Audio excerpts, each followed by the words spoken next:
Hello friends. आप लोगों के एग्जाम में अब लगभग 20 दिन बचे हैं। ये टाइम हार्ड वर्क से ज्यादा स्मार्ट वर्क का है।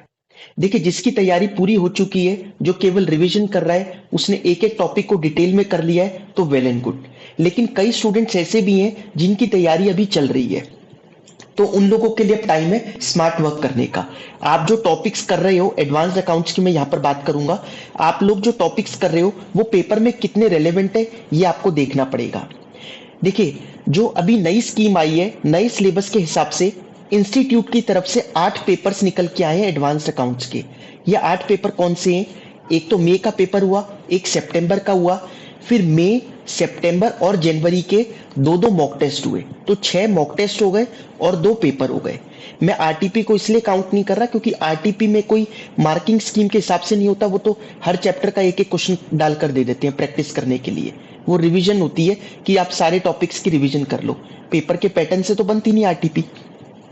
पेपर के पैटर्न से जो नया सिलेबस है, अभी तक इंस्टीट्यूट की तरफ से 8 पेपर निकल कर आए हैं। मैं इंस्टीट्यूट की बात कर रहा हूं और कहीं की नहीं, है ना। तो उन 8 पेपर्स को मैंने एनालाइज करा। कौन से इंस्टीट्यूट के फेवरेट अकाउंटिंग स्टैंडर्ड्स हैं, कौन से टॉपिक्स को बहुत बार पूछा जा रहा है, उनको एनालाइज करा। और मैं यहाँ पर एक चार्ट आप लोगों के सामने बनाकर रख रहा हूँ। आप खुद देखिए कौन से टॉपिक सबसे इंपॉर्टेंट है जो बार बार रिपीट हो रहे हैं। आप लोगों को मालूम ही होगा वैसे ये सब चीजें, बट फिर भी छोटी सी वीडियो बना दी जिससे कि आप लोगों को हेल्प हो जाए कि आप जो चैप्टर्स कर रहे हो वो कितने इंपॉर्टेंट है। जैसे आप देखिए, सबसे पहले फाइनेंशियल स्टेटमेंट्स की प्रिपरेशन। हर पेपर में 14 मार्क का लगभग, ठीक है। तो इसको तो आपको फर्स्ट इंपॉर्टेंस देनी है, इसको छोड़कर नहीं जा सकते आप लोग। मतलब आप अफोर्ड ही नहीं कर सकते ये टॉपिक आप ना करो।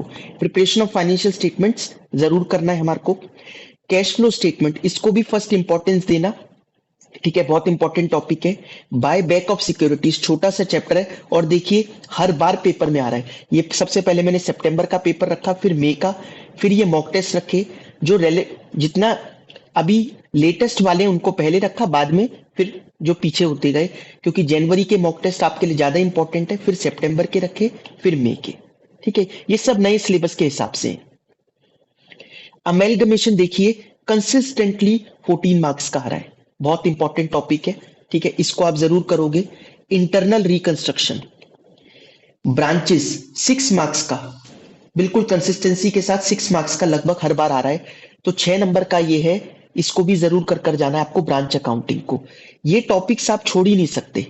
Financial statement, cash flow statement, buyback, amalgamation, internal reconstruction, ठीक है, ब्रांचेस। इसके बाद देखिए जो और सबसे ज्यादा इंपॉर्टेंट टॉपिक है, कंसोलिडेटेड फाइनेंशियल स्टेटमेंट्स AS 21। हर बार 14 मार्क्स का क्वेश्चन।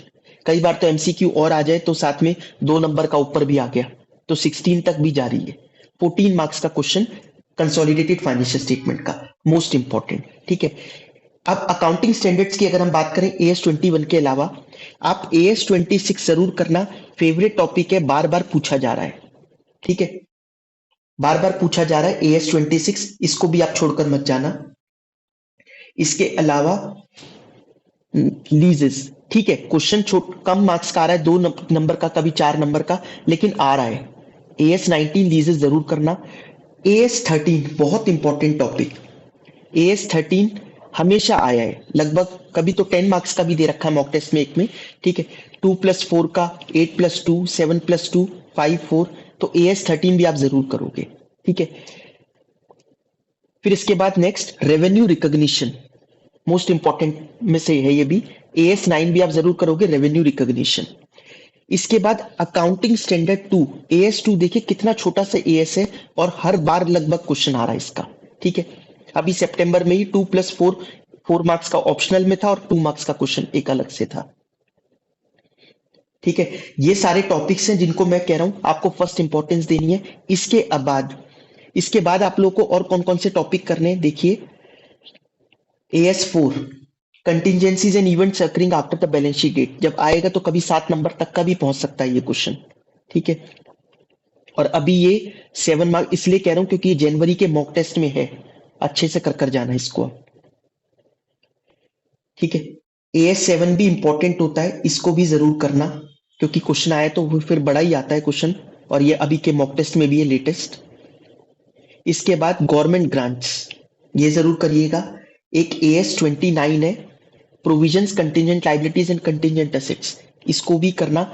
इम्पेयरमेंट ऑफ असेट के क्वेश्चन कम है, बट आएगा तो बड़ा इंपॉर्टेंट क्वेश्चन आएगा, इसको भी जरूर करना आप लोग, ठीक है। रिलेटेड पार्टी का क्वेश्चन छोटा होता है बट और छोटा सा अकाउंटिंग स्टैंडर्ड है, कर कर जाना जरूर। बोरोइंग कॉस्ट, बोरोइंग कॉस्ट को तो मैं कहूंगा फर्स्ट इंपॉर्टेंस ही दो आप, AS 16, ये भी बहुत इंपॉर्टेंट अकाउंटिंग स्टैंडर्ड है, ठीक है। ये दोनों थ्योरी के चैप्टर्स हैं, प्रिपरेशन ऑफ फाइनेंशियल स्टेटमेंट, और ये जनरली ऑप्शनल में आते हैं, दोनों थ्योरी के क्वेश्चन दे रखे होते हैं, कर जाना 4 मार्क्स से। देखिए मैं तो चाहूंगा आप सब कुछ करके जाओ, मेरे 93 थे, आपके 95 आए, लेकिन फिर भी अब जो लोग, किसी के पास टाइम नहीं है, सारी प्रिपरेशन नहीं हुई, क्लासेस कंप्लीट नहीं हुई, मैं उन लोगों के लिए कह रहा हूं कि कौन से चैप्टर्स आपको सेलेक्टेड सबसे पहले करने हैं, उसके बाद फिर आपको ये चैप्टर्स करने हैं, ठीक है। कोई डाउट आए तो आप लोग मुझसे पूछ लेना।